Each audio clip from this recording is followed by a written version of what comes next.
Yesterday, during a speech at the National Press Club, Democratic Senator Elizabeth Warren unveiled her Anti-Corruption and Public Integrity Act.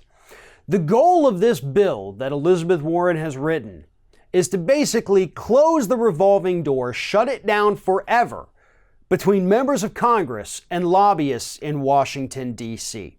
It would institute a lifetime ban on anyone who has served in Congress to ever become a lobbyist in any way, shape, or form after leaving office. And that's just a small part of what this legislation would actually do. What it's trying to do overall, without getting into, too many of the specific minute details of it, it's trying to get rid of the corrupting influence that corporate money has on our politics in a different way than, say, getting rid of Citizens United, which is still something obviously many members of Congress want to happen. Most American citizens, Republican and Democrat alike, want that to happen, but that's an issue that's going to be a little bit tougher.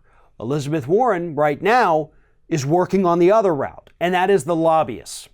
Right now, lobbyists are spending hundreds of millions, if not more than that, every single year to influence members of Congress without having to donate directly to their campaigns. We have $500 million, a little more than $500 million, that has come from lobbyists or paid for lobbyists from foreign governments to influence our policies here in the United States just in the last 12 months. $500 million of foreigners, foreign governments, influencing our government to benefit them. That has nothing to do with any of us here. And Elizabeth Warren would shut that part down 100%. No more foreign governments or foreign officials coming and lobbying our federal government. And that is absolutely what we need. So here are a few of the specifics. I do want to mention this stuff. And this is as Think Progress lays it out. It would end the corporate capture of rule makers and regulators, tighten ethics restrictions on federal judges and elected officials so as to prevent bribes and gifts from influencing their decisions, end the practice of stock trading among members of Congress beyond conflict-free investments like mutual funds. Definitely something that needs to happen, especially in the wake of Chris Collins being indicted for insider trading.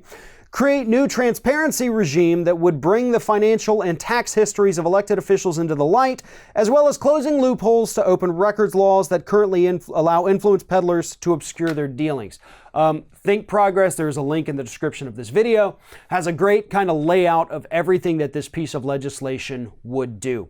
But the bottom line is this: Elizabeth Warren is out there. She's fighting back against corruption. She is fighting back against corporate power. And there are not enough people out there like her right now doing this. We have a lot of people talking a big game. But so far, when it comes to putting pen to paper and writing legislation, we've got Elizabeth Warren, we've got a Bernie Sanders. What else? Seriously, what else? There's not too many other people out there who are directly writing legislation, writing these bills, trying to bring them to the floor to put an end to some of this stuff. There's been plenty of co-signers and things like that, but not enough people willing to take the initiative and take on these massive industries, the well-funded lobbyists, the massive corporations. We need more people like this out there. And regardless of what you think about our policies or politics, I know a lot of people are still mad that Elizabeth Warren endorsed Hillary over Bernie in 2016. Get over it, because she is a very fierce fighter. She is a voice for the underclass. And that is a voice that is certainly not loud enough in Washington, D.C. today. And it would be a grave mistake to dismiss her over one endorsement that she gave 2 years ago. We need her out there fighting for us, because if we didn't have her, there would really be only one or two other people left in D.C. fighting for our voices.